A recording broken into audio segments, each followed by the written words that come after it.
Madame, Monsieur, bonsoir et merci de nous rejoindre pour ce nouveau point de l'actualité que l'on entame tout d'abord avec cette cérémonie présidée ce dimanche par le président de la République, chef suprême des forces armées, ministre de la Défense nationale Abdelmadjid Tebboune au Centre international des conférences d'Alger Abdellatif Rahal, une cérémonie de distinction de la mission algérienne dépêchée en Turquie et en Syrie pour participer aux opérations de sauvetage des sinistrés du séisme qui a frappé la région le 6 février dernier et lors de laquelle le président Tebboune a décerné la médaille de l'Ordre du Mérite national aux héros de la nation.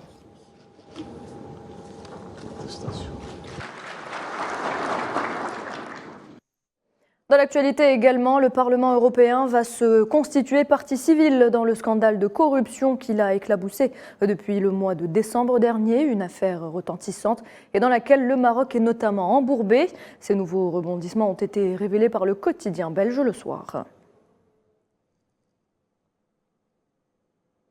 Un nouveau cessez-le-feu entrera en vigueur mardi sur l'ensemble des zones où se tiennent des combats entre les forces armées de la RDC et les rebelles du M23. L'annonce a été faite hier samedi par le président français Emmanuel Macron et le président de la RDC Félix Tshisekedi au cours d'un point de presse tenu à Kinshasa. La mise en œuvre de cette nouvelle feuille de route devrait permettre un retour rapide à la paix. Les deux employés du Comité international de la Croix-Rouge ont été kidnappés hier entre Gao et Kidal, selon la branche malienne de l'ONG sur Twitter. Depuis 2012, le Mali est en proie à une grave crise sécuritaire et les violences, notamment les enlèvements d'étrangers et de Maliens, y sont fréquents.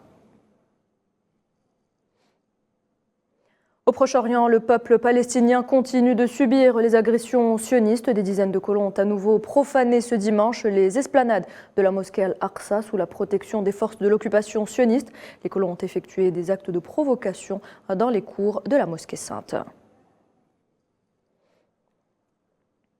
Et face à ces agressions continues, la rapporteuse spéciale des Nations Unies pour les territoires palestiniens occupés, Francesca Albanese, appelle à une enquête sur les actions sionistes en Palestine. Dans une interview accordée à la BBC britannique, elle a estimé que cela était nécessaire pour tenir l'entité sioniste pour responsable et mettre un terme à son impunité.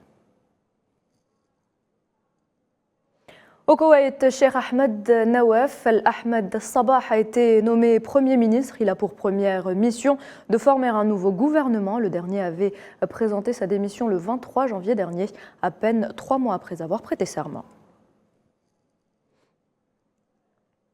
La Chine vise une croissance d'environ 5% et muscle ses dépenses militaires pour l'année en cours. Objectif annoncé ce dimanche à l'ouverture de la session parlementaire chinoise annuelle après 3 années de ralentissement dû à la crise de Covid-19. La Chine où le budget de la défense maintiendra une croissance à un chiffre pour la 8e année consécutive avec une hausse de 7,2% en 2023 selon le projet de budget publié ce dimanche.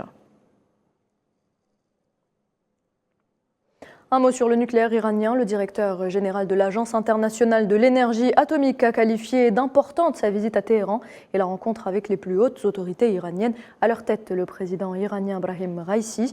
Raphaël Grossi a notamment annoncé qu'un accord clair avait été conclu sur la poursuite de la coopération bilatérale pour résoudre les problèmes de garantie restés en suspens.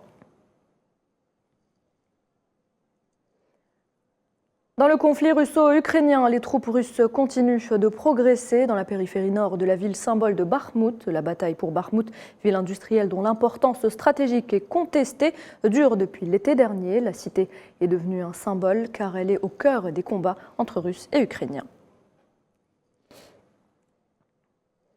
Et la colère continue de grandir en Grèce après la mort de 57 personnes mardi dernier dans la collision de 2 trains. De violents heurts ont éclaté ce dimanche entre manifestants et forces de l'ordre devant le Parlement d'Athènes. Selon un dernier décompte de la police, ils étaient 12 000 à s'être rassemblés pour crier leur colère suite à ce drame ferroviaire.